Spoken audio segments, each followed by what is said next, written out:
Alright, so today we're going to be learning how to play Clocks by Coldplay. This song is super easy. It consists mainly of about 4 to 5 different chords, and you will be in standard tuning. The only thing you'll be requiring is going to be a capo, which you'll be needing to put on the first fret. With that said, let's go right ahead and let's dive in, as this is going to be a great one for you to sing along to. We're going to make it super nice and easy, so with that, let's start. The very beginning of this song has 3 different chords. Those chords will be D. The next chord is going to be A minor. And the final chord is going to be E minor.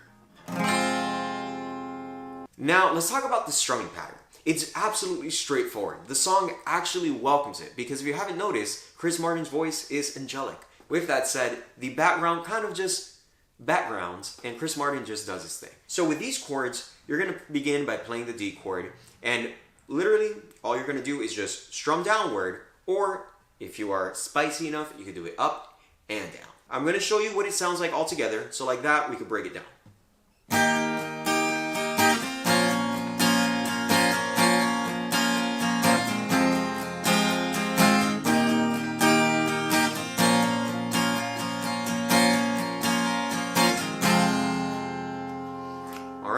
It's literally just downstrokes or alternating if you can. You could do this for the intro. If you feel extra courageous, I encourage you to pluck, as you could definitely pluck these strings to get that same effect as they do in the actual song.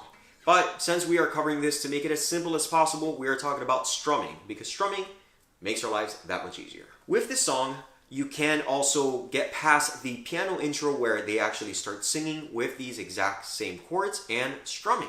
Believe it or not, the majority of the song is going to be played like that.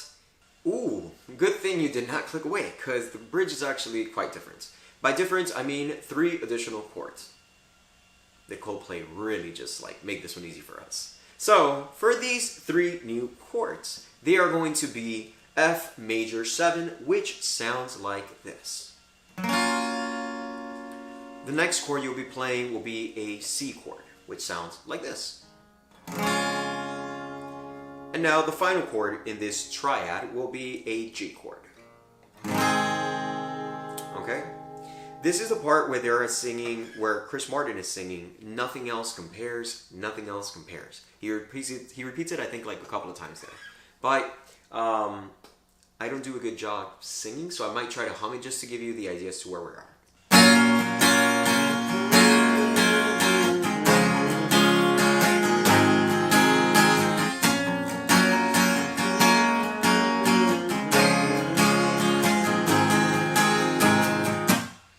That part. It's a very wonderful part. It's quite the powerful part, as a matter of fact. And they actually loop back in with a piano before actually entering the final outro, which, once again, just like in the beginning, you will be playing the same outro, but this time around, I encourage you to give your E minor an extra thud by using an E minor with an extra note, which is a G note. That will be your 3rd fret on the very first string, and that sounds like this. Okay? Like, if I had to describe that note, I would have to describe it as absolute brute. It just sounds like clunky. Anywho, the 3 chords together for the ending, same way you played them at the beginning, but this time adding that extra note on the first string. So, it goes...